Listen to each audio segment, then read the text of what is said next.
अस्सलाम वालेकुम।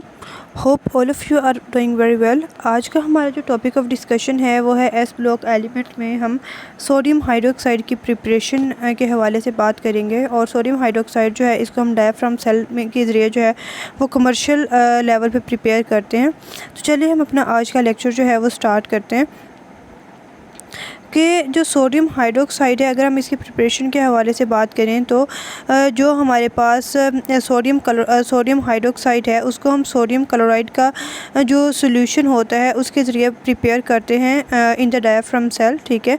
और वहाँ पे इसको जो है वो लार्ज स्केल इसकी प्रिपरेशन की जाती है बाय डूइंग इट्स हाइड्रोलिसिस। और जो अगर आप इसमें सेल देखें तो सेल जो है वो तो कुछ इस टाइप का होता है जैसे ये इस शेप में आपको दिखाया गया है। और उसमें जो है एक स्टील वेसल होती है जिसके अंदर जो है वो एस्बेस्टोस लगाया गया होता है। और वो जो है वो एस्बेस्टोस डायाफ्राम जो है वो एज अ कैथोड के तौर पे एक्ट करता है, ठीक है। और ये वाला जो इस तरीके का डिवाइस होता है कि आप इसको जो है वो ब्राइन सॉल्यूशन से जो है वो एक स्पेसिफिक लेवल तक भर सकते हैं। और ये जो यू शेप डायाफ्राम होता है इसके अंदर एक ग्रेफाइट का एनोड होता है जो कि साल्ट सॉल्यूशन के अंदर डिप होता है, ठीक है। और इस प्रोसेस के दौरान जो है वो स्टीम को जो है वो ब्लो किया जाता है ताकि जो जितने भी इलेक्ट्रोलाइट हैं वो वार्म रहें और आपका जो सॉल्यूशन है उसकी परफोरेशन है वो क्लियरली हो जाए। नेक्स्ट जो है अगर हम देखें तो जो हाइड्रोजन है वो रिलीज़ होती है कैथोड के ऊपर और उसको जो है हम एक पाइप के ज़रिए कलेक्ट कर लेते हैं।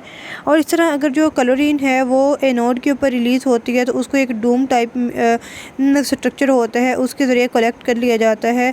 और उसी दौरान जो सोडियम हाइड्रोक्साइड का सोल्यूशन है वो आहिस्ता आहिस्ता जो है वो नीचे परकोलेट करते हैं, मतलब नीचे रिसता जाता है और एक कैच बेसिन के अंदर जो है उसको कलेक्ट कर लिया जाता है। तो ये वाला अगर हम रिएक्शन के हवाले से बात करें तो जब इलेक्ट्रोलिसिस होती है तो क्लोरीन जो है वो एनोड के ऊपर बनती है, ठीक है। तो उसमें क्या होता है 2Cl नेगेटिव से क्लोरीन Cl2 और साथ में 2 इलेक्ट्रॉन बनते हैं। और इसी तरह कैथोड के ऊपर जो है वो हाइड्रोजन की डिस्चार्ज होता है। और डिस्चार्ज जो कैसे होता है by the reduction of water, ठीक है। तो वाटर जब रिड्यूस होता है, वाटर के अंदर 2 जो है वो इलेक्ट्रॉन को ऐड किया तो 2OH नेगेटिव साथ में H2 बन गया, ठीक है। तो ये हमारे पास जो है वो कैथोड के ऊपर रिएक्शन हो रहा होता है।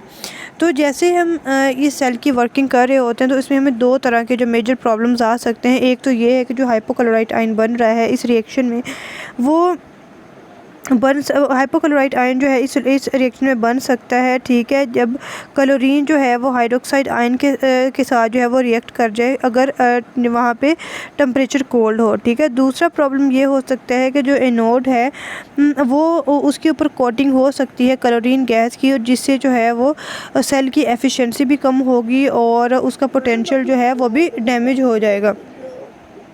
Cl2 प्लस जो है वो OH नेगेटिव और यहाँ पे OCl negative plus Cl2 plus water molecule जो है वहाँ से बनता है।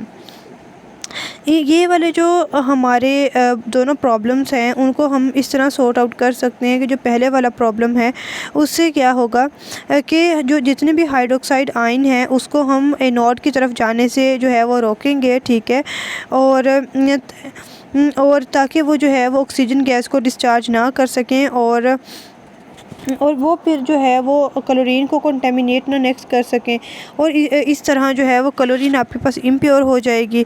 तो इस तरह आप क्या करते हैं कि जो डायाफ्राम है मतलब जो आप डायाफ्राम इस सेल के अंदर इस्तेमाल कर रहे हैं वो इन दोनों सॉल्यूशन को आपस में सेपरेट रखता है और जो सोडियम आयंस होते हैं उनको हेल्प आउट करता है कि वो कैथोड की तरफ जो है वो मूव करते रहें।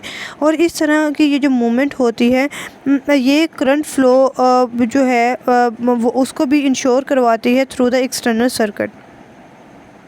इसी तरह जो सेकंड प्रॉब्लम है वो उसको हम इस तरीके से सॉर्ट आउट कर सकते हैं कि जो लेवल है ब्राइन जो एक्चुअल में होता है सोडियम क्लोराइड का सोल्यूशन होता है उसको जो है वो एनोड के अंदर जो है वो उसको थोड़ा सा मतलब ज़्यादा अमाउंट में रखा जाता है ताकि जो लिक्विड का फ़्लो है वो टुवर्ड द कैथोड ही रहे। और इस वजह से जो है वो हाइड्रोक्साइड आयन की जो पॉसिबिलिटी होती है एनोड पे पहुंचने की वो कम से कम हो जाती है, ठीक है। तो इसमें जो सोल्यूशन हमारे पास बनता है जो कि कैथोड से पे बन रहा कैथोडिक कंपार्टमेंट में बन रहा होता है, उसके अंदर 11% NaOH और 16% NaCl होता है। ठीक है, तो जब आप इसी सोल्यूशन की इवेपोरेशन करवाते हैं तो इससे हम जो है और फिर उसको जो है फ़िल्टर कर लेते हैं और इसमें सोडियम हाइड्रोक्लोराइड जो है वो क्रिस्टलाइज होके फ़िल्टर्ड ऑफ हो जाता है। तो जो आपके पास बाकी वाला सोल्यूशन बचता है उसमें 50% सोडियम हाइड्रोक्साइड और 1% सोडियम क्लोराइड होता है। ठीक है, और सोडियम क्लोराइड की इतनी सी इम्प्योरिटी होती है तो ये कमर्शियल पर्पज़ के लिए इतनी ज़्यादा इंपॉर्टेंट नहीं होती। तो यही हमारा आज का लेक्चर था। आई होप कि आपको क्लियर हो गया होगा। अल्लाह हाफिज़।